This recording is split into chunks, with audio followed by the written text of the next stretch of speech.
Hey, what's up, guys? Here on the Fire Sports Pod, where everything we do here is fire. You guys know the drill.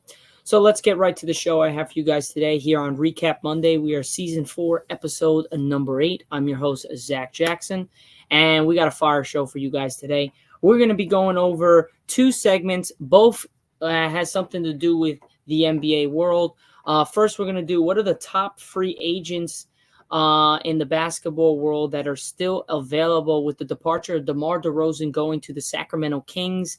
Of the top 10 big names are all off the board. We'll be going to some little guys that have not been picked, and we'll see where they are going to be headed. And then we're going to be going into detail, going over who would be the number one scorer for Team USA in the Paris Olympics. There's a couple names that come to mind. One of them was Anthony Edwards. He made it known yesterday to the fans and the people that are watching that he is the number one option for Team USA. Now, you got a bunch of veterans. You got a bunch of dudes that are NBA champs. So we will see if that is true, and we will see if that is what Team USA and Steve Kerr are looking to do, which is give Anthony Edwards the reins, but I don't think so. With Steph Curry, Kevin Durant, and LeBron James there, it's going to be tough for him to be the number one option because there are a lot of number one guys there. So we'll get to that. That's our second segment. Appreciate all the guys that are in here. Aiden, yes, the Fire Sports Pod is live again and moving forward. If you guys haven't already, if you're new here, don't forget to drop a follow as well as a like and a share. We do a show Monday, Wednesday, and Friday here on TikTok Live, as well as stream some games when it comes from the NHL, NFL, NBA, and MLB. So definitely check that out. We'll be most likely streaming the Yankee game tomorrow. We will see what time they're playing, and I will get you guys on there watching that. But other than that, guys, let's get to the show. And our first segment, like I said, is what's next in the NBA offseason. 4 biggest questions remaining, including the top 10 free agents still available for teams to get. Now, most of the biggest movement of the NBA offseason has already gone. LeBron James has re-signed with the Lakers on a little bit lower than a max deal, about $101 million for 2 years. Paul George and Klay Thompson have went and changed teams. Paul George is now the 76er, and he is going to be wearing the number 8 jersey representing Kobe Bryant, which is great to say. So if someone doesn't like Paul George, I know I could see in some reasons why, because of just his play sometimes and him not coming to play. But, man, you got to respect him. He's idolizing Kobe Bryant, which a lot of people should understand is great for the game of basketball. Klay Thompson is going to the Dallas Mavericks. Who would have thought that? The Warriors just could not get a deal done for him, and he's heading to the Dallas Mavericks. Grizzly style. My girl broke up with me, but she said we could still be cousins, though. Okay. Whatever you say, dude. NFL game stream is about to be crazy, Aiden. Hell yeah, man. It is going to be nuts. It's going to be ridiculous. But, yeah, I appreciate everybody that's in the live, and let's get right to it. So, yeah, we had Klay Thompson go to the Mavericks in a shocker. Steve Kerr and Steph Curry really talked about it on an interview yesterday at the Paris Olympics practice facility in Las Vegas. They said it's going to be weird. It is going to be weird. First game that they play against each other in the Chase Center is going to be very weird. And it's going to be an emotional day for Golden State fans as well as the Golden State Warriors team itself. To just see Klay Thompson, even when you're not a Warriors fan, just to see Klay Thompson on a different team is just weird as hell. But other than that, moving from there, there's how the offseason calendar tends to work. We come into the summer with a certain group of big names whose futures are settled between draft and the first day of free agency. Things slow down from there, but that doesn't mean they stop. Damian Lillard and Drew Holiday, remember, they were traded right around the start of training camp about a year ago. Donovan Mitchell's saga lasted several months as well. The NBA isn't going to stop on a dime the moment the Olympics roll around. After all, Dwight Howard was literally traded while playing for Team USA during the 2012 Olympics. There is still movement on the table this summer, so the business is to be settled, and let us take a look at what names could there be. Now, Will Marketing or Ingram be traded? Those are the big questions. Those are the number one questions of the two biggest names in the NBA right now, still on a free agent 10 or trend. Will Marketing or Ingram be traded? For me, I think the Utah Jazz and Marketing are going to. I think Marketing is going to move. I have a feeling Marketing is going to move. I think Brandon Ingram stays in the Pelicans. I think because of the fact that they're gonna run it back, man, they got a good team in New Orleans. I think they just keep Ingram one more year, see what you can do, and then if you guys do not as good as you're projected to do, then move Ingram next year. Yeah, Aiden Laurie should definitely move because the Jazz are, you are right, they are rebuilding. It is not a team for Laurie to be a part of, really, because of the fact, like you said, they are rebuilding. But we will see. While there is no hard deadline for Utah to make a decision, the date that is looming these talks is about August 6th. So around August 6th time, we should get news if Laurie is going to stay with Utah or is heading to somewhere else. For me, I think Laurie is going to Golden State. I would love to see Laurie Marketing at Golden State. You pair that with Steph Curry and Draymond Green. God damn, that is a trio that's going to work very nice. I can't wait to see that if it happens. That is when Marketing becomes eligible to renegotiate and extend his contract. The Jazz has the cap space to take him up to his max right away. If they do so, he would be off limits for trade purposes until 6 months have passed. That could get him back on the market before the trade deadline, but it's more likely that the Jazz either move him before August 6th or plan to keep him. At present, he relatively low $18 million cap number means that almost any team in the NBA could fit him onto a balance sheet. So could that mean maybe the Lakers move to get him?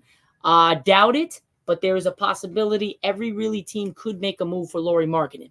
A number of teams have reportedly spoken to the Jazz about a possible Marketing trade, which I said, which is the number one team, I think, is the Golden State Warriors. They have reportedly most aggressively among all of them. Golden State is having trouble on two fronts for the time being, though. The first relates to their reluctance to include promising young forward Jonathan Kuminga in a deal. So most of the time, what's happening right now is that if they want to trade Marketing, they're going to have to probably give up Jonathan Kuminga, and they want to keep Jonathan Kuminga for the future, which I agree. But Marketing is not that old. So really, you're kind of getting a young talent about to go into his prime in Laurie Marketing, and you're getting a Jonathan Kuminga that's right about to be in his prime, about a year or two removed. Mando said SAS, which I believe is San Antonio.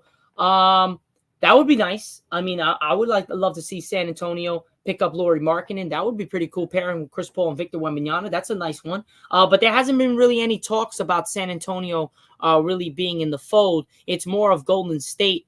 So I think Golden State's going to be the prime example and the prime one to get Laurie. And I wouldn't be surprised on that. Now, the second ties back to their 2030 first-round pick, which is currently owned by the Washington Wizards with a top 20 protection. Even if Golden State is likely to keep that pick, it is more possibility that they might lose it and prevents them from trading their 2029, 2020, 31 picks because of the Stefan rule. There are workarounds, of course. The Warriors could trade for that pick back. It's not especially valuable given that the top 20 protection. There are more complicated side steps available as well. But for the Warriors to get him, they'll probably have to include all or most of their available draft capital, as well as several young players, possibly including Kuminga. Like I said, they don't want to take out Kuminga, so that might be why they're not going to push for Laurie.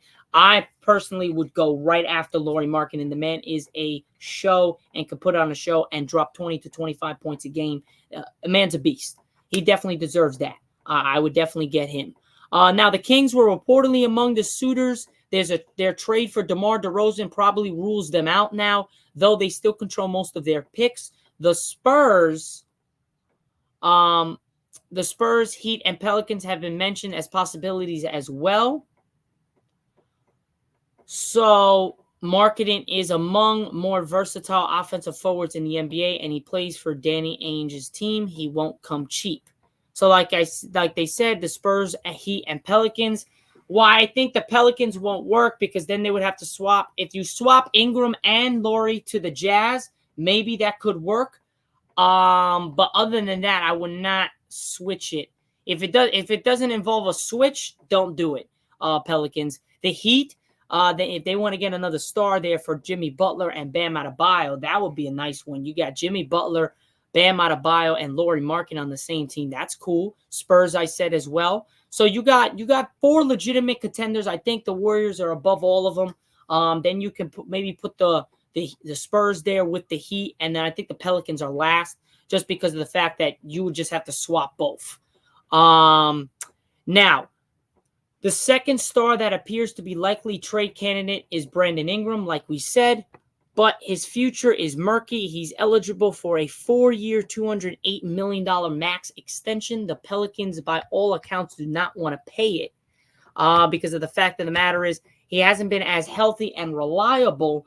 So do you want to go all in for him? That begs the question. But when he's on the floor, he's one of the best talents there is. The trouble is that there are no obvious suitors out there who do that. The Kings were the mix before getting DeRozan. Atlanta was a frequently mentioned possibility, but the Hawks just traded DeJounte Murray to the Pelicans while getting Ingram back. Cleveland is another possible fit given its guard and big heavy roster, but for now, the Cavaliers appear to set on keeping their core 4 together, which, to be honest, if I'm a Cavs fan, I like that. I agree. You definitely got to keep that core 4 together in Jared Allen, Mobley, Donovan Mitchell, and Garland. I like that 4. Keep those guys together. Now, the Pelicans are motivated to find a trade now for few reasons. They obviously don't want to risk Ingram walking for nothing in free agency, but they've also lost both their starting center, Jonas Valanciunas, and backup center, Larry Nance Jr. in the past 2 weeks. An Ingram trade was their best chance on replacing them. So right now, there is depth chart at centers and his number 21 overall pick, Missy, and not much else. The Pelicans could potentially extend Ingram a lower number and solve the center problem later, but this roster is in win-now mode. It's hard to imagine them leaving such a gaping hole anywhere on the roster. Perhaps a CJ McCollum trade could solve the center issue on a short-term basis. Not to mention, they just got DeJounte Murray, so that could make sense. Send CJ somewhere, get back a reliable big just for now, see if you can win now with that, and then deal with it later on. That's another thing. Now, Markkanen situation building to August 6th. Ingram has no timetable. He could extend tomorrow. He could play this season out without a deal and enter free agency next summer. But provided there is a suitor out there we haven't identified, he is probably the big name that is likely to move before opening night. I'm so shocked Hawks didn't want Ingram for Murray.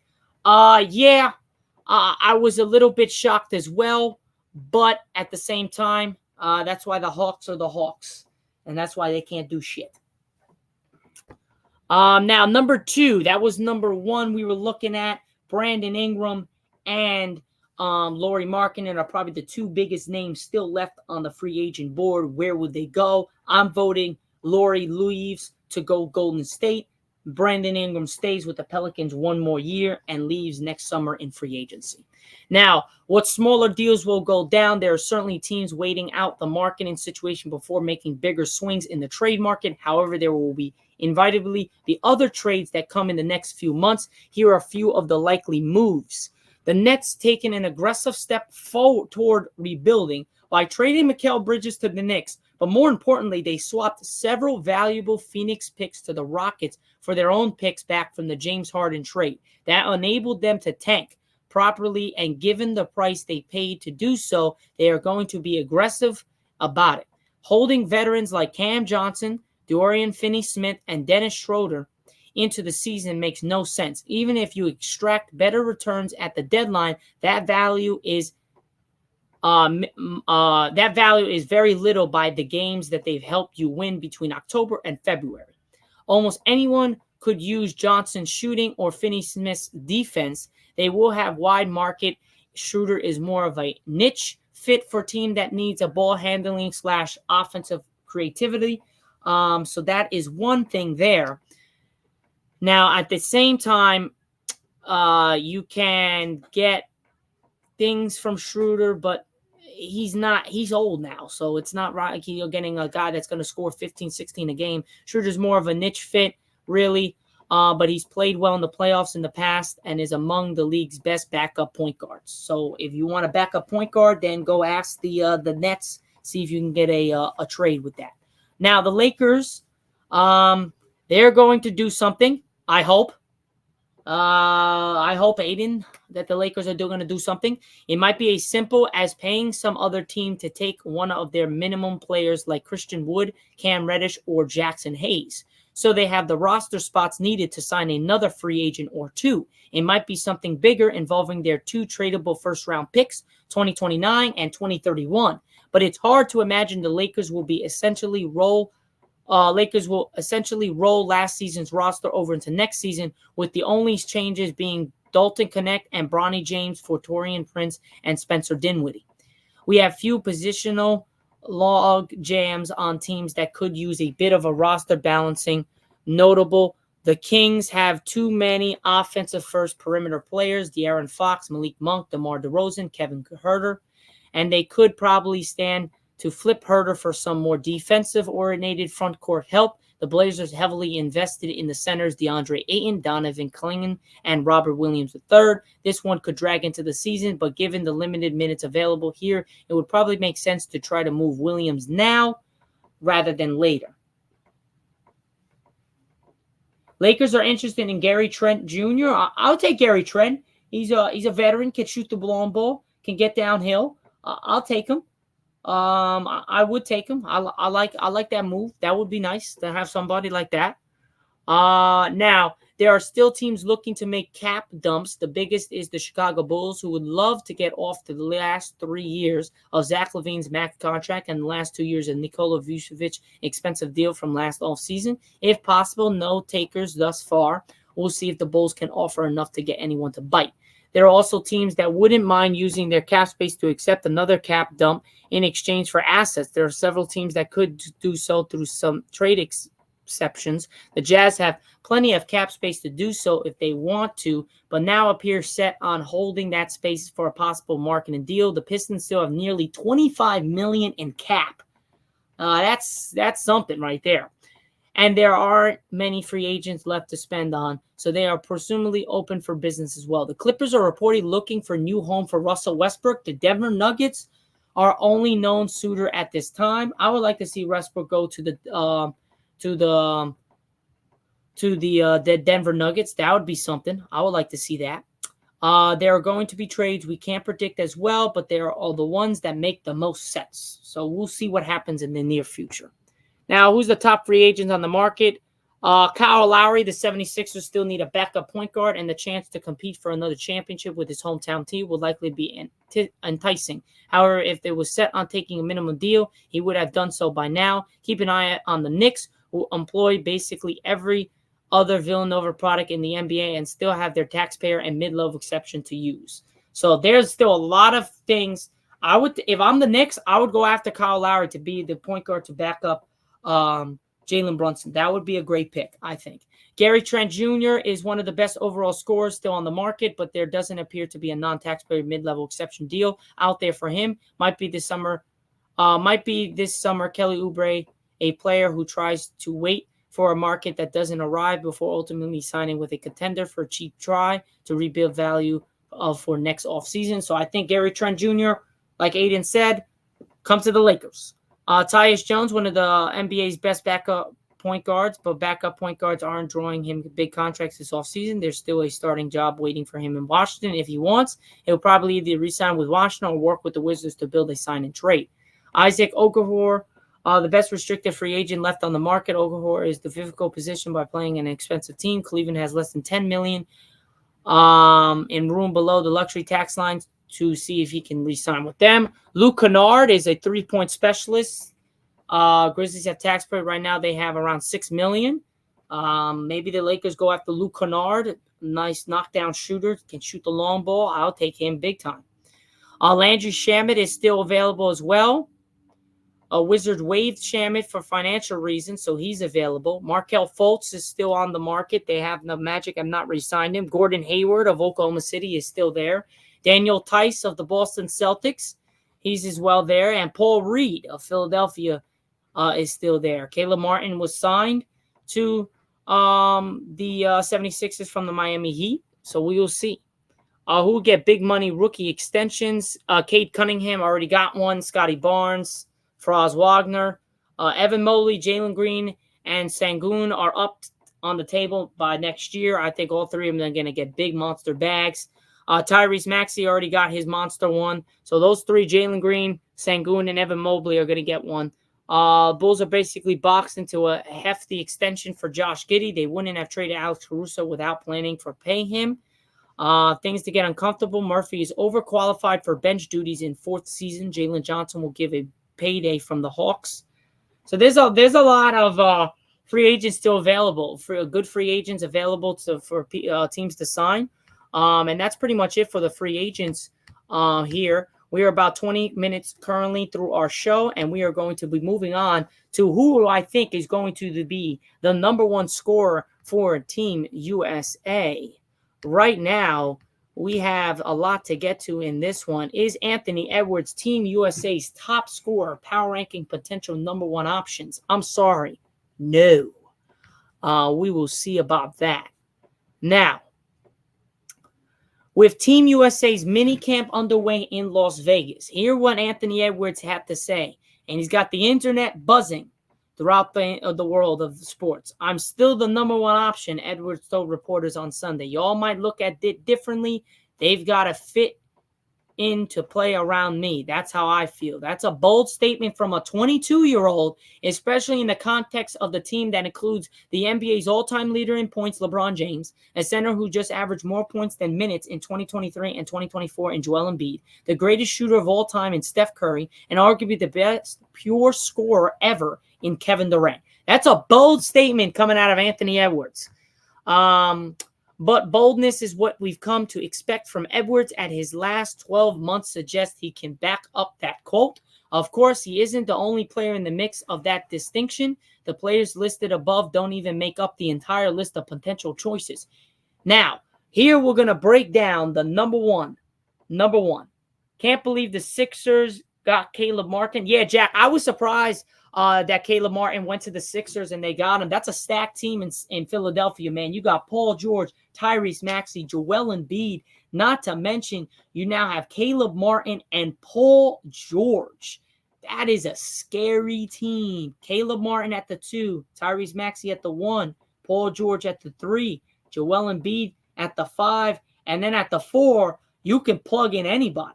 If you want to plug in PJ Tucker, you can plug him in. You can plug in anybody at that 4 spot. That is a squad right there. And Caleb Martin ain't no small dude. He's 6'5", 6'6". He a big guy.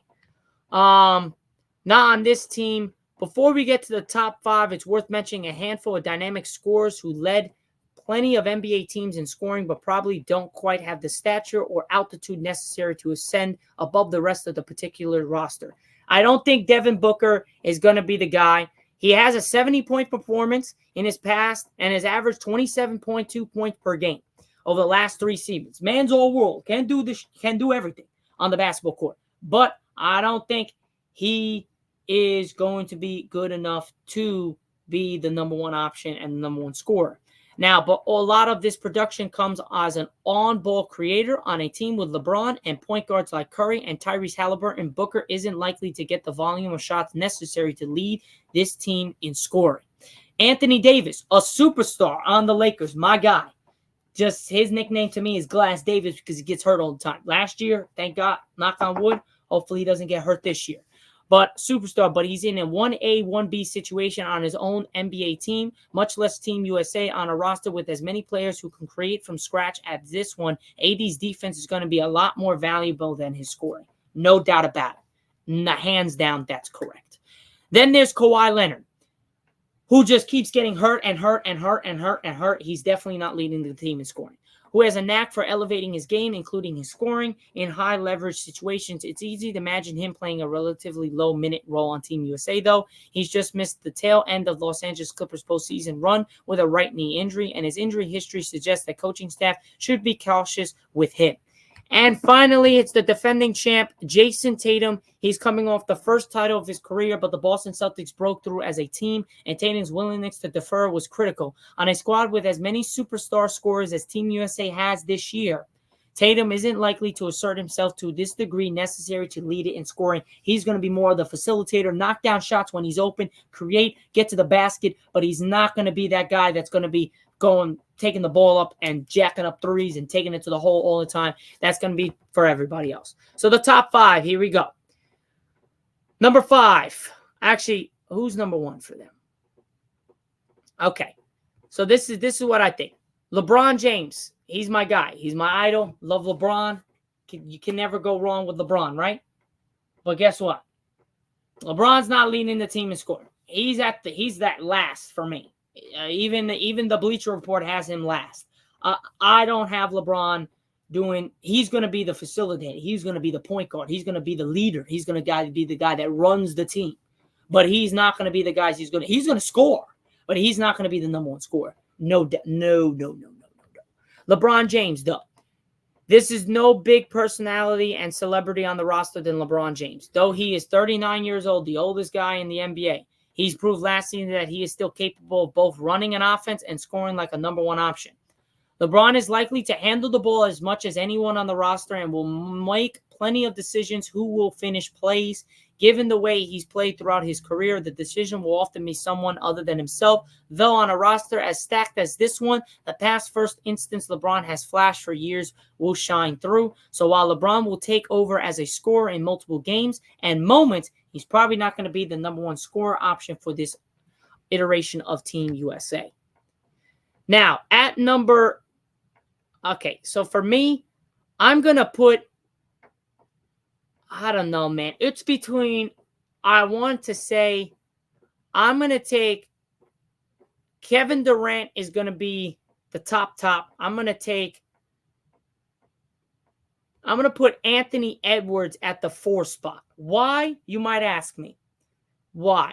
Because you got a man in Chef Curry.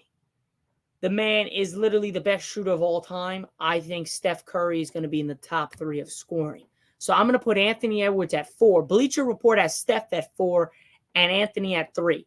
Reason why I have Anthony at 4, he's young. He was on that team last year, and he was able to cook. This year, they got so many players, I don't think he's going to be top 3. Now, this is about altitude as much as anything. Edwards doesn't have the career or scoring resume of all the other players detailed to this point, but he might be the only one willing to answer the question the way he did on Sunday. No matter the situation, Edwards views himself as the alpha, and that's good. You need to have that confidence in the NBA without a doubt. That led him from a presumed reserve to Team USA's leading scorer from the 2023 FIBA World Cup, though that team finished 4th in the tournament, and it's part of why he's already the top 10 of NBA history for career playoff points per game. So whether he's starting or coming off the bench, and regardless of who's on the floor with him, expect Edwards to get his shots up. For a player as good as him, points will naturally follow those shots. So I got him at 4. I got Chef Curry at 3. There are plenty of examples. Actually, no, forget that. I got Joel Embiid at 3. Now, you might ask why. I trust Steph Curry and Kevin Durant more than Joel Embiid. Joel Embiid, he's going to be at 3. In recent major tournaments, FIBA referees haven't called shooting fouls as frequently as they called in the NBA, which has caused Team USA some problems. That's a concern for Joel Embiid. That's why I have him at 3, because he's not going to get to the free throw line as much as he does in the NBA. He's averaged a whopping almost 12 free throw attempts per game, or roughly 1 attempt every 2.9 minutes played over the last 3 seasons in the NBA. A good chunk of those have come from foul battling. But there will also be plenty of opponents who have no choice but to legitimately foul Embiid inside. He's an unstoppable offensive force on a team as loaded at this one. He probably won't face a ton of double teams inside because of Anthony Davis and everybody else. So he will have an advantage. I just don't trust him enough. So that's why I have him at 3. When healthy, Embiid is the most prolific scorer in the NBA right now. These Olympics give him the opportunity to prove himself the most prolific in the world. That's why I don't think so. I got him at 3. Now, I'm going to go and I'm going to tell you Kevin Durant. I'm going to have Steph Curry at 2. Why, you might ask, why I don't have him at 1? Because Kevin Durant's 7-footer, and he's the best pure scorer could be in the history of the NBA. But I got Steph Curry at 2. There are plenty of examples of why Steph Curry being differential. 2, his willingness to cede much of his all-time great team's offense to Kevin Durant in the mid-2010s was a career-defining trait. Curry has averaged 27, almost 28 points and 4.7 threes over the last 9 seasons, but he's one of the most selfless stars we've ever seen. The factor doesn't take him out of the running for his distinction altogether, though. The FIBA three-point line is slightly shorter than the NBA's. That's why he's going to be top 2, and he might beat Kevin Durant there. There will be games in which Curry seems to be powering in triples like they're layups. With the extra point he gets on those makes, his point totals could add up quickly. That's why I have him at 2. And Kevin Durant, the cerebral assassin, the Slim Reaper, will be at 1 for me. Over the course of NBA history, it's hard to point too many players who made scoring from anywhere on the floor look effortless as Kevin Durant has made it. That translated to multiple different Olympic runs. KD doesn't just hold the Team USA record for the highest scoring average in an Olympic tournament. He's each of the top 3 marks on that list. In 2020, he put up 20.7 points per game. In 2012, he was at 19.5 a game. And in 2016, he averaged 19.4 a game. With all the other scorers on this roster, he might not get that level again, but he too will face mostly single coverage, which we all know, one-on-one, there's not too many people that can disrupt Kevin Durant's shot and make it look hard. Kevin Durant makes everything look easy.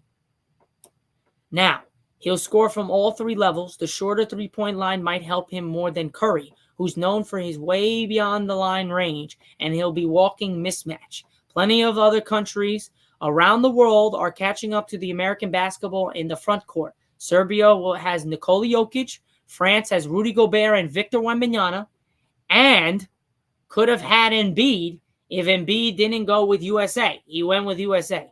That would have been a tandem. Rudy Gobert, Victor Wembanyama, and Joel Embiid on the same team. Holy crap. That would have been something. Several other European nations have bigs who start in the NBA, which could also help them in playing against us.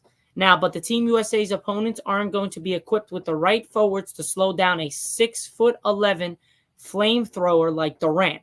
Screw 6'11", 7 foot. On a team full of number 1 talents, he should still emerge as the number 1 scorer. That's where it's either going to be Steph Curry or it's going to be Kevin Durant as the number 1 scorer on Team USA. Right now, I have Kevin Durant 1, Curry 2, Anthony Edwards, Joel Embiid 3, Anthony Edwards 4, and LeBron James number 5. That is the top 5. What is yours? But other than that, guys, that is pretty much it for my show here on the Fire Sports Pod, where everything we do here is fire. You guys know the drill. I'm your host, Zack Jackson, and we will have your show on Wednesday. We have a special guest coming on Wednesday. It is a surprise. It's one of my boys from Montclair State University that knows a lot about some sports. So we'll be getting him on Wednesday on our show. So definitely tune into that. I will catch you guys tomorrow as we stream the Yankee game. And then I will see you guys on Wednesday, which will be Season 4, Episode number 9. Again, guys, this is Recap Monday with your host, Zack Jackson, on the Fire Sports Pod on Season 4, Episode number 8. And we are tuning off for today. I will catch you guys tomorrow to talk some Yankee baseball. Other than that, guys, have a great rest of your Monday afternoon, and I'll catch you guys tomorrow. Peace. Peace out, guys.